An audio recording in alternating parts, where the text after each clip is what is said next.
Sukarno was born in 1901 in Java, the dominant Indonesian island. He grew up under the demeaning rule of Dutch colonialism.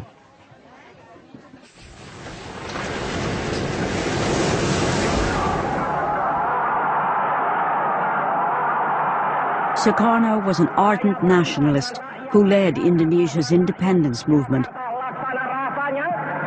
He became president of the new Republic of Indonesia in 1949. Belum ada yang menandingi Sukarno sampai sekarang. Dialah yang mengerti nasion Indonesia itu. Karena itu juga Sukarno lah yang tidak jemu-jemunya menganjurkan tentang nation and character building.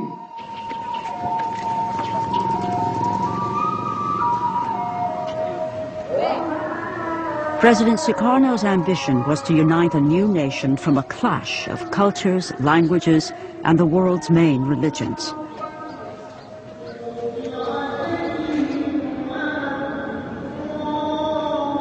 Indonesia is the fourth most populous nation on earth and the world's largest Muslim community.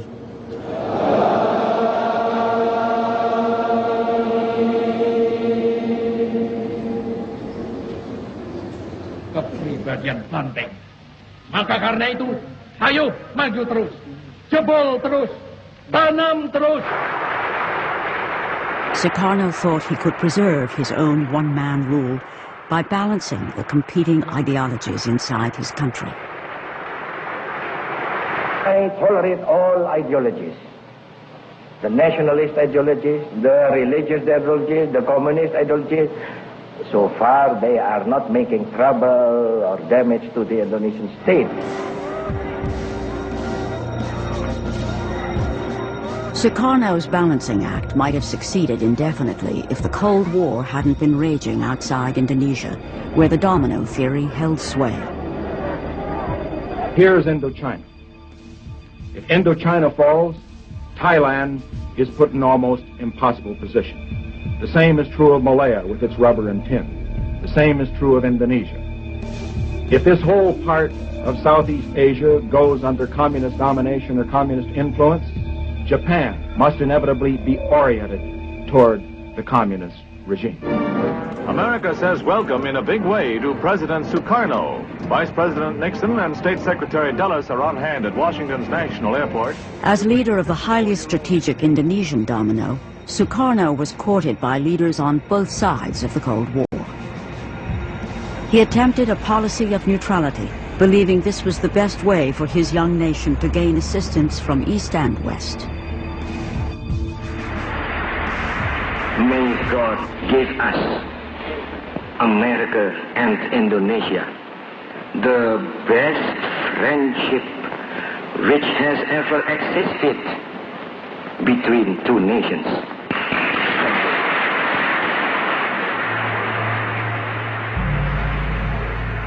Only 3 months after his address to Congress, he visits China and the Soviet Union. This was interpreted by Washington as going over to the communist enemy.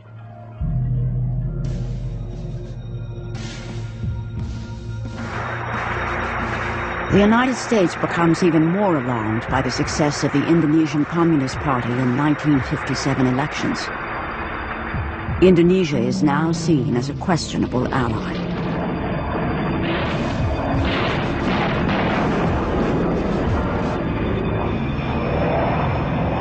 In the largest covert operation since World War II, President Eisenhower backs rebellions against Javanese rule in the outer islands. Let's face it, the United States made a horrible blunder in 1957-58 in supporting an independence movement within Indonesia. It was a disaster. We should never have been in it in the first place, and if we were, we shouldn't have been in it the way we were. American involvement was revealed when a U.S. pilot was shot down. The U.S. quickly withdrew support, and the rebellions collapsed. Western intervention had backfired. Having stood up to a superpower, President Sukarno's grip on his country tightens, and he becomes emboldened on the international stage. Sukarno uses the United Nations to protest about Western intervention in his region. I hate imperialism. I detest colonialism, and I fear the consequences of their last bitter struggle for life. We are determined that our nations and the world as a whole shall not be the plaything of one small corner of the world.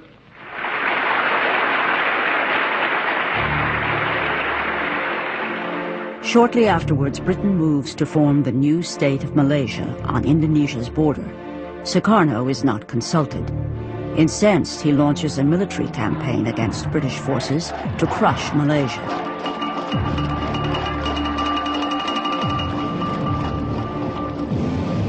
Britain's top propaganda specialist, Norman Reddaway, is sent to Singapore to take charge of Britain's propaganda war. What I remember Norman telling me, his mission was very simple. Do anything you can, he was told, to get rid of Sukarno.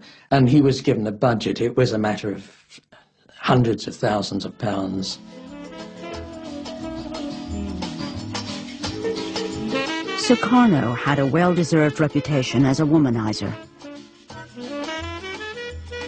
The CIA had tried to undermine him in the eyes of his people by producing a pornographic film with a body double wearing a Sukarno mask.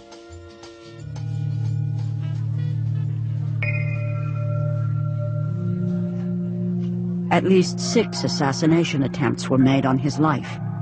Sukarno blamed the CIA for most of these.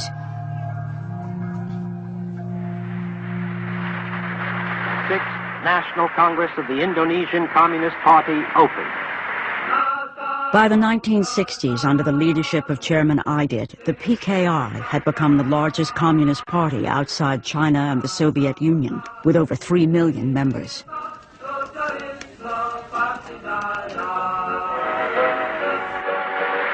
The personal appearance of President Sukarno increases the atmosphere of unity of this gathering. Sukarno himself is a nationalist, not a communist, but he depends on the Communist Party because it can mobilize mass support for his political objectives.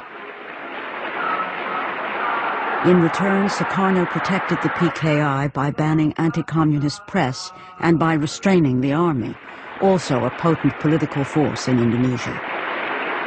The chairman of the Communist Party had outlined a new approach of a kind of parliamentary road to power.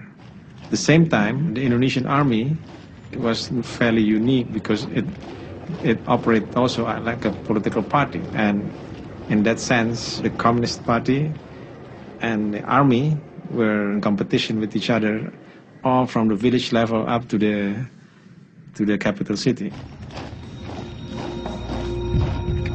The West, as well as many Indonesians, fear the country is in danger of falling into communist hands. Supporting the army is seen as the best hope for the anti-communist cause. With the PKI growing rapidly under Sukarno's protection, the lines are drawn for an inevitable showdown.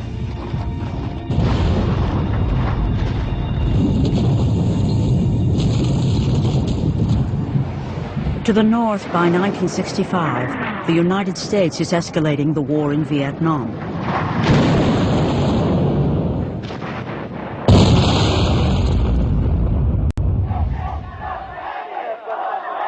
In protest, U.S. buildings in Indonesia become a target. There were mass demonstrations, thousands of screaming demonstrators that would throw rocks at our embassy, and several with flaming rags around them. So we were, in effect, public enemy number 1 at that point. We had replaced the British. Anti-Vietnam War protests are also the order of the day at the University of Wisconsin, where Ibnu Santoro has been studying economics for the past 5 years.